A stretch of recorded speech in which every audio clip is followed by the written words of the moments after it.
বিশ্ব রাজনীতির মঞ্চে ট্রাম্প প্রশাসনের ইরান নীতি কি তবে বুমেরাং হয়ে ফিরল? ডোনাল্ড ট্রাম্পের তর্জন গর্জন আর সামরিক আগ্রাসন কি উল্টো ইরানকেই এক অপরাজেয় শক্তিতে পরিণত করেছে?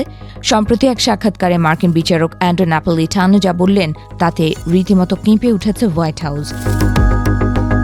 সাবেক নিউ জার্সি সুপিরিয়র কোর্ট বিচারক অ্যান্ড্রু ন্যাপোলিটানোর মতে, ইরানের বিরুদ্ধে ডোনাল্ড ট্রাম্পের সামরিক অভিযান কোনো কৌশলগত জয় তো আনতেই পারেনি, বরং এটি আমেরিকার জন্য এক চরম বিপর্যয় হিসেবে প্রমাণিত হয়েছে।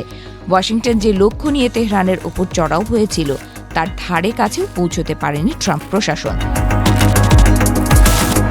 ন্যাপোলিটানো সরাসরি অভিযোগ করেছেন, ইরানের পারমাণবিক শক্তি ধ্বংস করা কিংবা তাদের ব্যালিস্টিক মিসাইল সক্ষমতা গুড়িয়ে দেওয়ার যে হুঙ্কার ট্রাম্প দিয়েছিলেন তা আজ দিবাস্বপ্নে পরিণত হয়েছে। আমেরিকা কার্যত কোনো বস্তুগত সুবিধা অর্জন করতে পারেনি, বরং আন্তর্জাতিক মহলে নিজের বিশ্বাসযোগ্যতা হারিয়ে আজ কাঠগড়ায় দাঁড়িয়েছে খোদ ট্রাম্পের নেতৃত্ব। এই যুদ্ধের আগুন শুধু মধ্যপ্রাচ্যেই সীমাবদ্ধ থাকেনি, তা গ্রাস করেছে খোদ আমেরিকার সাধারণ মানুষের পকেট।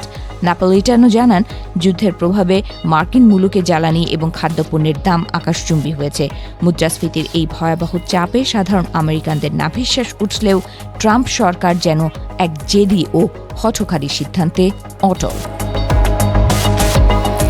সবচেয়ে চমকপ্রদ তথ্য হল, এই তথাকথিত লিবারেশন অপারেশন বা মুক্ত অভিযানে আমেরিকার চিরকালীন বন্ধু দেশগুলোও পিছ দেখিয়েছে। জার্মানি, ফ্রান্স, স্পেন এবং ব্রিটেন স্পষ্ট জানিয়ে দিয়েছে, ইসরায়েলি স্বার্থ রক্ষায় আমেরিকার এই যুদ্ধে তারা শরিক হবে না। ইউরোপীয় মিত্রদের এই অসহযোগিতা ট্রাম্পকে বৈশ্বিক রাজনীতিতে একঘরে করে দিয়েছে। একসময় শান্ত ও নিরবচ্ছিন্ন বৈশ্বিক জাহাজ চলাচলের পথ হরমুজ প্রণালী এখন এক অশান্ত রণক্ষেত্রে পরিণত হয়েছে। ন্যাপোলিটানোর ভাষায়, আমেরিকা এখন অসহায়। এই গুরুত্বপূর্ণ জলপথের নিয়ন্ত্রণ কার্যত ইরানের হাতে চলে গেছে। ট্রাম্পের আস্ফালন সত্ত্বেও মার্কিন নৌবাহিনী সেখানে কোনো প্রভাব খাটাতে চরমভাবে ব্যর্থ হয়েছে। যুদ্ধের ছাই থেকেই যেন ফিনিক্স পাখির মতো জেগে উঠেছে ইরান।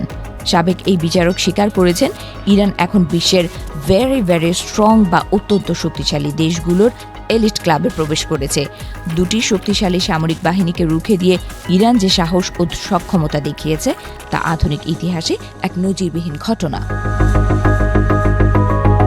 ভবিষ্যৎবাণী করে ন্যাপোলিটানো বলেন, ইরান যদি এখন হরমুজ প্রণালী দিয়ে যাতায়াতকারী জাহাজের ওপর টোল বা কর আরোপ করে, তবে তারা খুব দ্রুত বিশ্বের অন্যতম শীর্ষ ধনী রাষ্ট্রে পরিণত হবে।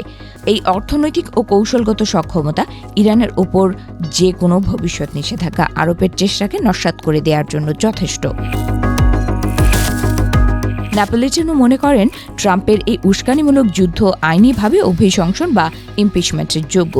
যদিও বর্তমান কংগ্রেস হাত গুটিয়ে বসে আছে, তবে 2027 সালে রাজনৈতিক পট পরিবর্তন হলে ট্রাম্প এই বিপর্যয়কর যুদ্ধের জন্য কঠিন বিচারের মুখোমুখি হতে পারে।